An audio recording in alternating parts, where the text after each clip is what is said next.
فشهر رجب لا يخص بالعمرة ولا يخص بالصلاة ولا يخص بالصيام، وإنما هو كغيره من الشهور، إلا أنه أحد الأشهر الحرم الأربعة التي قال الله تعالى عنها: إن عدة الشهور عند الله 12 شهرا في كتاب الله يوم خلق السماوات والأرض منها 4 حرم ذلك الدين القيم فلا تظلموا فيهن أنفسكم.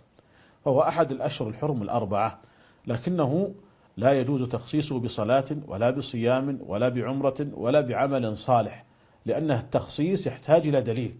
ومن خصص زمنا معينا بعبادة معينة معتقدا سنية ذلك فقد وقع في البدعة الإضافية، لأن هذا التخصيص يحتاج إلى دليل، والأصل في العبادات التوقيف إلا ما ورد الدليل بمشروعيته. ونحن نعبد الله كما أراد الله عز وجل وليس كما أردنا، نعبد الله تعالى كما يريد الله تعالى، ونحن نعرف مراد الله تعالى بالدليل من الكتاب والسنة وفهم السلف الصالح. فالإنسان لا يستحسن بعقله ويفعل العبادات بناء على الاستحسان العقلي. الاستحسان العقلي هو أصل البدع، وإنما العبادات المرجع فيها للدليل من الكتاب والسنة، ولم يثبت تخصيص رجب بعبادة من العبادات.